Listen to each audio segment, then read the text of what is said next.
નમસ્કાર દર્શક મિત્રો, અવર રાઇટ્સ ન્યૂઝમાં આપનું હાર્દિક સ્વાગત છે।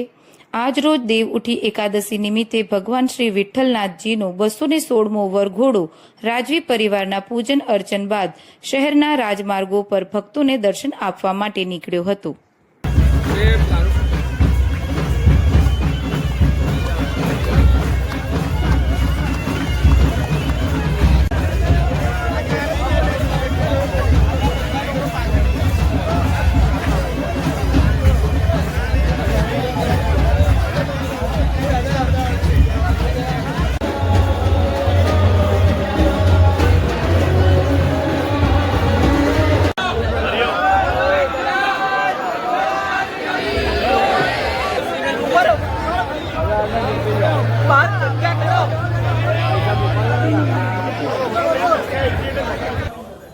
શ્રી વિઠ્ઠલનાથજી ભગવાનનો આજે દેવ ઉઠી એકાદશી નિમિત્તેનો 216મો વરઘોડો રાજવી પરિવારના પૂજન અર્ચન બાદ શહેરના રાજમાર્ગો પર ભક્તોને દર્શન આપવા નીકળશે।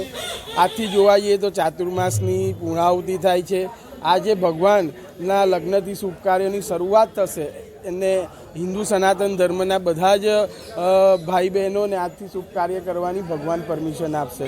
તો આજનો દિવસ મોટો છે। તો આજના શુભ દિવસે ગાયકવાડ પરિવાર પૂજન અર્ચન કરશે, પછી વરઘોડો શહેરના રાજમાર્ગો ઉપર ભક્તોને દર્શન આપવા નીકળશે।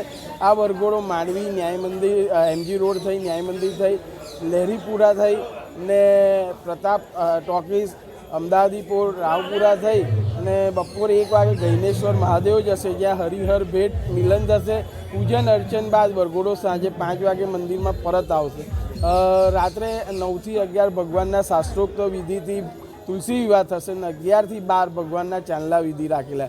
તો સદર વરઘોડામાં આવવા તેમજ તુલસી વિવાહમાં આવવા માટે સર્વે ભક્તોને ભાવભર્યું આમંત્રણ છે।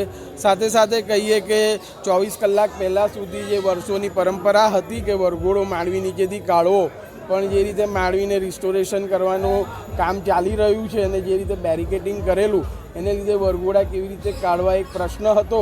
પણ કહીએ કે પ્રિન્ટ મીડિયાની, ઇલેક્ટ્રિક મીડિયાની જાગૃતતાને લીધે અને મંદિર પરિવારની રજૂઆત તેમજ આ વિસ્તારના કાઉન્સિલરો તેમજ આ વિસ્તારના અમારા વિધાનસભાના ધારાસભ્યોના પ્રયાસથી મહાનગરપાલિકાના કમિશનરશ્રીએ બેરિકેડિંગ ખોલી આપ્યા છે। એટલે જે વર્ષોથી ચાલતી પરંપરા છે અખંડ રહેશે અને જેને લીધે આ પરંપરામાં કહીએ તો ભક્તોના પણ મન સચવાયેલા રહેશે, કારણ કે દરેક ભક્તોની આસ્થા હોય છે કે વરઘોડો માંડવી નીચેથી નીકળે અને બધા એમના દર્શન કરે।